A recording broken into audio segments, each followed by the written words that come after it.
Hello friends, മഴത്തോരും മുമ്പേ പുത്തൻ promo വിശേഷങ്ങളിലേക്ക് എല്ലാ കുട്ടികൾക്കും സ്വാഗതം. അങ്ങനെ നമ്മുടെ പുതിയ പ്രൊമോയിൽ നമ്മുടെ ബാലചന്ദ്രൻ നമ്മുടെ ഗംഗേട്ടനോടും നമ്മുടെ മാലതി ഏടത്തിനോടും ഭയങ്കര സങ്കടമൊക്കെ പറയുവാട്ടോ. എനിക്ക് ഇതേവരെ ഒരു കുടുംബമൊന്നും ഉണ്ടായിട്ടില്ല ഏട്ടത്തി, അത് വെറും ഒരു സങ്കല്പം മാത്രമായിരുന്നു.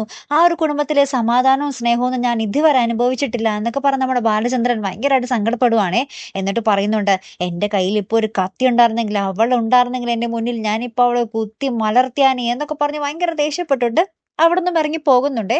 അപ്പുറത്ത് നമ്മുടെ വൈജയന്ത് നമ്മുടെ മനുവിനെ വിളിച്ച് പറയുന്നുണ്ട്, ഇങ്ങനെ നമ്മുടെ ബാലചന്ദ്രനെ കാണാതായിട്ട് കുറച്ച് ദിവസമായിന്ന്. അപ്പൊ നമ്മുടെ മനു പറയുന്നുണ്ട്, ആന്റിക്ക് എന്നാ പോലീസ് സ്റ്റേഷനിൽ കംപ്ലൈന്റ് കൊടുത്തൂടെ? ആന്റിക്ക് മാനക്കേടാണ് വലുതെങ്കിൽ കൊടുക്കണ്ട, പകരം ഭർത്താവാണ് വലുതെങ്കിൽ ആന്റി ഉറപ്പായിട്ടും പോലീസ് സ്റ്റേഷനിൽ പോയി കംപ്ലൈന്റ് കൊടുക്കണം എന്ന് പറയുവാട്ടോ. ശേഷം നമ്മുടെ ബാലചന്ദ്രൻ ഭയങ്കര കട്ടക്കൽപ്പിൽ വണ്ടിയൊക്കെ ഓടിച്ചു വരുന്ന ഒരു രംഗവും നമുക്ക് ഇതോടൊപ്പം കാണുവാൻ സാധിക്കുന്നുണ്ടേ. അപ്പൊ ഇനി എന്തൊക്കെയായിരിക്കും സംഭവിക്കാൻ പോകുന്നത് അല്ലേ? കാത്തിരുന്ന് തന്നെ കാണാം കേട്ടോ. അപ്പൊ അടുത്തൊരു വീഡിയോയുമായി വരുന്നത് വരയ്ക്കും ഗുഡ് ബൈ.